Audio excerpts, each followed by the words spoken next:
welcome to my YouTube channel.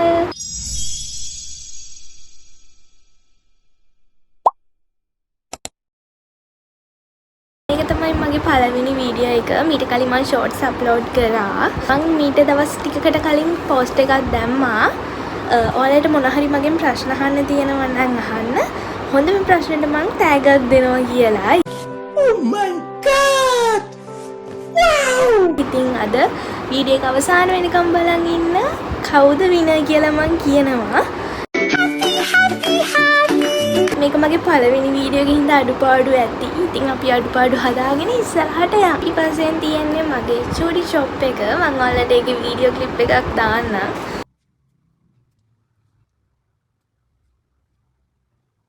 මම මෙහෙම කතා කරන්නේ නැතුව orders pack කරන ගමන් ඔයාලට voice එකක් දාන්නම්. දිගටම වීඩියෝ එක බලන්න. ඔයාලා අහපු ප්‍රශ්න ඔක්කොටම මම උත්තර දෙනවා.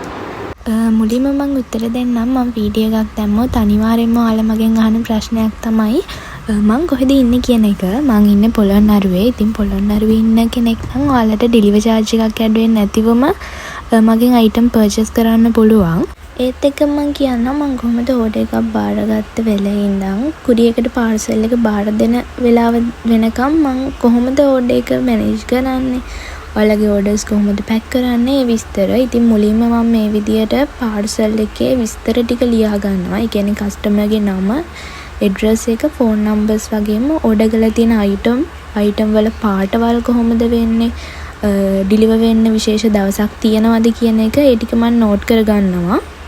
ආයෙ මගෙන් අහන ප්‍රශ්නයක් තමයි මගේ වයස කීයද කියලා. මගේ වයස අවුරුදු 20යි. මගේ වීඩියෝස් බලන්නේ මං හිතන විදියට ගොඩක් ඉස්කෝලේ යන වයසේ ගෑල් ළමයි. ඉතින් මාත් ඉස්කෝලේ යන දවස්වල ඉඳන් තමයි මේ බිස්නස් එක පටන් ගත්තේ. දැනට අවුරුදු 2කට විතර කලින්. ඉතින් මුලදී ඇත්තට මට orders එහෙම තිබ්බේ නැහැ. මාස 2-3 යනකම්ම orders හම්බුනේ හුඟක් පොඩි ප්‍රමාණයක්. මුලදී orders නැහැ කියලා ඉතින් මම බිස්නස් එක අතහැරියේ නැහැ.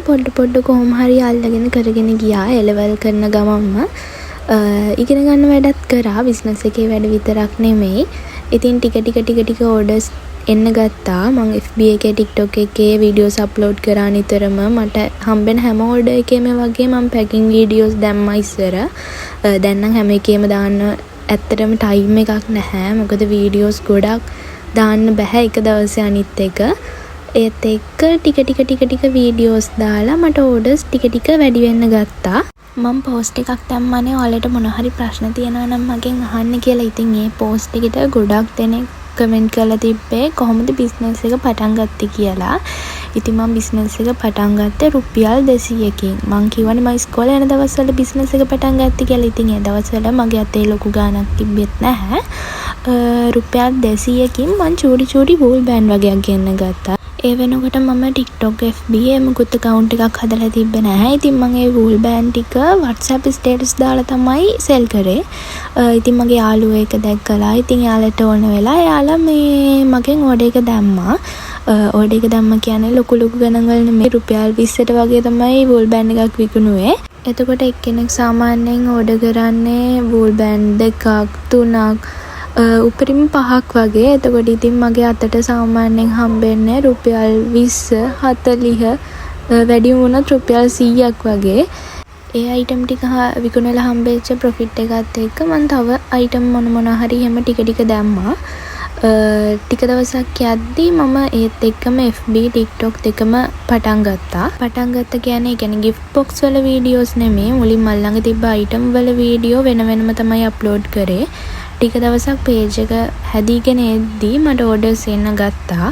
ඒ orders ආවම මට මුලින්ම තිබ්බ ප්‍රශ්නේ තමයි කොහොමද deliver කරන්නේ කියන එක. මුලින්ම මම post office එකෙන් තමයි සාමාන්‍ය මාස 6ක් 7ක් යනකම් post office එකෙන් තමයි deliver කරේ.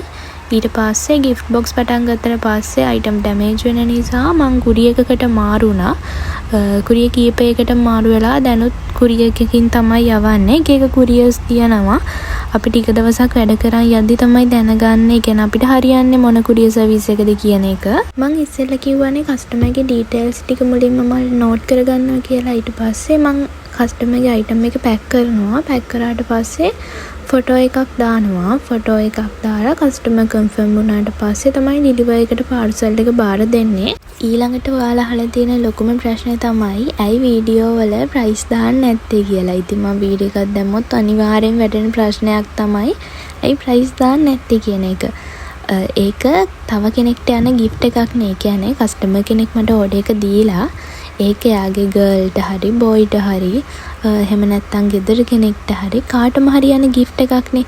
ඉතින් ඒ gift එකේ price එක දානවට සමහර වෙලාවට කස්ටමර් කොහොමත් කැමති නැහැ. අනිත් හේතුව තමයි අද තියෙන price නෙමෙයි තව අවුරුද්දකින් තියෙන්නේ. ඉතින් තව අවුරුද්දකින් වීඩියෝ එක බලන කෙනෙක් ඒ ප්‍රයිස්ම කියලා හිතාගෙන මට WhatsApp එකට මැසේජ් දාලා ඕඩර් එකක් දාන්න ගියොත් ඒකෙනත් අපහසුතාවයටපත් වෙනවා. ප්‍රධානම හේතුව තමයි gift එකක් විදියට යවන නිසා කස්ටමර් කැමති නැහැ. මොකද ඒ කස්ටමර්ගේ රික්වෙස්ට් එක මතනේ අපි වීඩියෝ එක හදන්නේ. ඉතින් ඒ වීඩියෝ එකේ ප්‍රයිස් එක මෙන්ෂන් කරන්න තියෙන එක එච්චර හරි දෙයක් නෙමෙයි. ඒකත් එක්ක අයිටම් වල ප්‍රයිස් වෙනස් වෙනවා. ඒ හේතු දෙකත් එක තමයි ප්‍රයිස් දාන්නේ නැත්තේ. ඔයාලට ප්‍රයිස් එක දැනගන්න ඕන නම් මට WhatsApp එකට මැසේජ් එකක් දැම්මොත් මම අනිවාර්යෙන් රිප්ලයි කරනවා. සමහර වෙලාවට කමෙන්ට් විදියට දැම්මොත් මම ටික දවසක් බලලා රිප්ලයි එකක් දෙනවා. එහෙම නැත්නම් ඔයාලා ඒ වෙලෙම මට WhatsApp මැසේජ් එකක් දැම්මොත් මම අනිවාර්යෙන් ප්‍රයිස් එක කියනවා.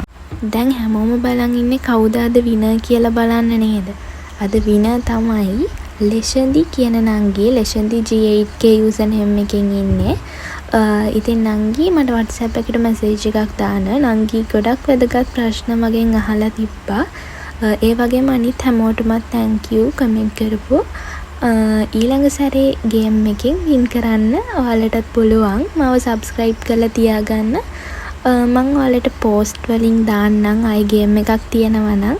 හැමෝටම thank you වීඩියෝ එක බලන් හිටියට. Bye.